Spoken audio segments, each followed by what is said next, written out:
So before we get into what I really liked about Ghost Recon Wildlands, I want to touch on some of the flaws so you can kind of get a fuller picture on my opinion of the game and all that jazz, and so you don't think, oh, this is just the most miraculous Ghost Recon game or video game ever made.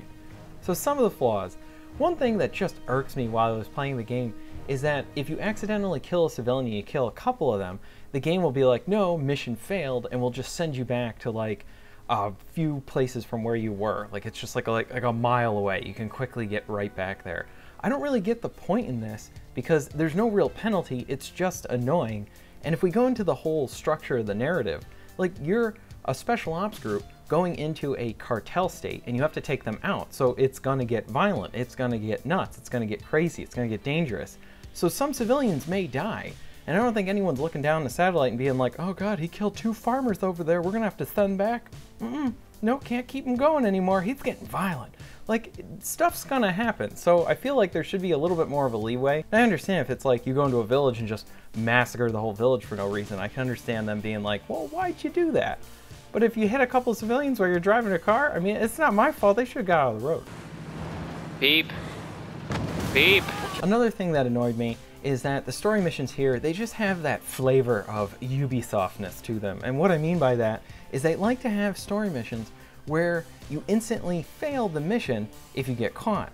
And then if that happens, they bring you back to the beginning of the mission again, which is really annoying. I prefer missions where you can do them stealthy, and then if you get caught, then you adapt to your situations rather than the game slapping you on the wrist being like, no, no, no, this is a stealth mission. And when you're stealthy, got it? That's what you do here, and you play it the way we want you to play it, which really goes against its open world nature because the rest of the game is very open and really lets you tackle it the way you want to play it. More on that in a moment. So while you're roaming the open world, and it's a beautiful open world, it's got like varied environments, they all look very good. You got your snow places, your tree places, your rainy places, your destroyed places, lots of great looking areas. But while you're roaming around, sometimes you'll encounter a fence. And the fence just goes on for miles. So it's like, can you blow up the fence? No, you can't blow up the fence. Can you climb the fence? No, you're special forces. You can't climb the fence. You have to go around the fence or hopefully drive around it. It's annoying. I'm like, why do you put the fence in there? Are you trying to cage me in your open world so I can't explore? Now that we kind of got some of those flaws out of the way, let's get into the meat of it and what I really liked about this. I wanted to describe a gameplay session I had while playing the game in co-op with a friend of mine. So we picked a random weapon on the map that we wanted to go and obtain. So this item was behind enemy lines with a heavily guarded base. This base was full of the Unidad soldiers, so these are the heavily armored guys. It takes lots of hits to go down, and when they see you, like, you're in for a fight. So we drove to the base and parked the car outside the base, and then we used stealth, Splinter Cell style, to get our way to the objective. We decided to only kill enemies when we needed to, and we were watching patrols and timing our movements to sneak past everyone as if we weren't there. There were a few instances where we both almost got caught and blew our stealth, but we quickly recovered from those instances and continued to stay stealthy. We got separated and I reached the objective first with my friend following behind. I was communicating with him to help him around the patrols. Once he obtained the gun, both of us began to exit the base. We took it slow and made it to a heavily armored APC at one of the exits. We took the APC and exited the base. Mission accomplished. This whole sequence was not a main mission in the game, or a constructed sequence by the game makers.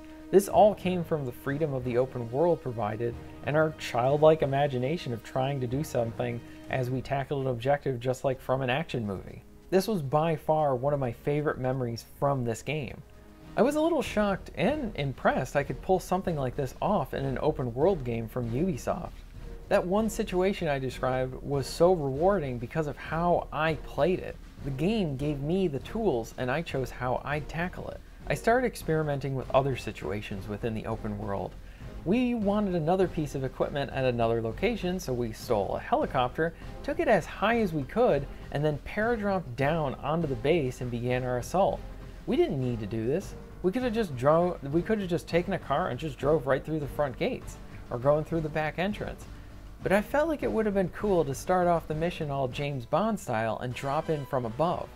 It's instances like this that really made me enjoy my time with Wildlands. Ubisoft can be restrictive in how they do their open worlds and let you explore within them. Some of their games do this, and it can be a bit frustrating as they label their game as an open world, but only open world when they want you to have the open world. Wildlands is a bit different, so it pretty much just drops you off in the country and says have at it. You can go anywhere you want, top, bottom, side to side. Also, there's no boring forced tutorial sections or restrictions on where you can go. You can tackle each area that you want to. Now, each area has a different difficulty section to it. So if you want to go to the hardest one, there's nothing saying that the game says, no, you can't go there and just kind of respawns you out of it. It says, sure, you can go there, try and tackle it your own way. And I like the freedom in this, being able to go anywhere you want, and especially being able to go to areas that are harder for you right at the beginning.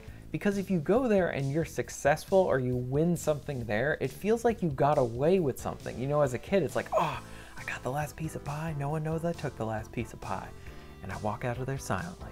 It's kind of one of those things. It's nice, it's cool, and I like when they put that in the game. It really gives the player a great sense of accomplishment. Now, unlike many Ubisoft releases, I do enjoy that Ghost Recon Wildlands does not require a persistent online connection while you're playing the single player game. I know there's some issues with the PC version, but I have read that people have managed to get it to play in offline mode after changing some sections. In general, I do not like the idea of having to be connected to the internet to play a single player portion of the game. And this game is fun in single player, like there's a lot of fun to be had. And what I like too is the drop in and drop out co-op really helps to service this game's fun and freedom. There's another side to this game that I don't feel like was advertised as much, and whether it was intentional or not, it doesn't matter, it's still fun, but the co-op and the physics in this game create some of the most funniest moments in this game. Now, like I said, I don't know if this was intentional, but either way, it really only enhances your experience. So if your car gets tipped to its side, your car pretty much just stays there for a second, and then it's as if an invisible Yoda shows up and kind of starts slowly turning your side right side up so that you can go. And this never gets old. It's really funny. I mean, just take cars off of cliffs and just see how they react to the environment. Or better yet, take the tractor, because nothing's more fun than taking a tractor off a cliff.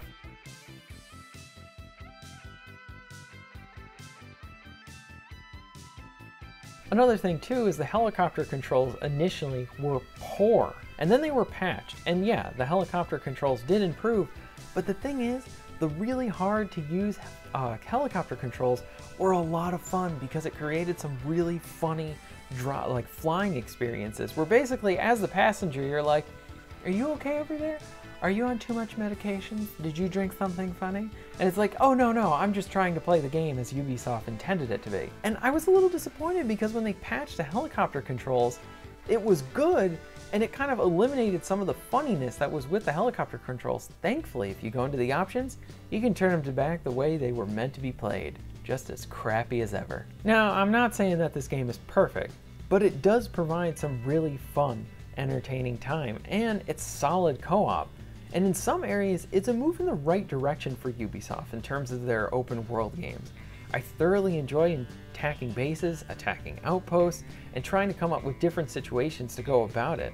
Now, all of these experiences are way better than any of the story missions I've played so far in this game. Because what's good is when you're in the open world, it's as if the restrictions are gone. They're off. It really does feel like you have freedom in terms of how you're going to go about your situations. Whereas in single player, they really pigeonhole you down these direct experiences and they aren't as good as they should be. Now this game too, it feels less like a proper Ghost Recon sequel and more like a game that was influenced by Ghost Recon. Like it's kind of a mix of Ubisoft open world games and the Mercenaries franchise with a sprinkling of Ghost Recon in there. Hey EA, can we have a re-release of that PS2 game on PS4? Or better yet, a sequel? Seriously, bring back Mercenaries. Like, it's awesome. People love it. I love it. Do it. Come on. Don't you love money? I like spending money. Come on, let's work something out here. So yeah, if you haven't tried Ghost Recon Wildlands or you're a little off-put by it, I'd say maybe stay away from the single-player missions and try to just explore the open world. Not saying it's perfect, but I do say that there is a lot of fun to be had here. So if you enjoyed this video, please hit that like button, and if you'd like to see more content like this, please subscribe, and I'll see you next time.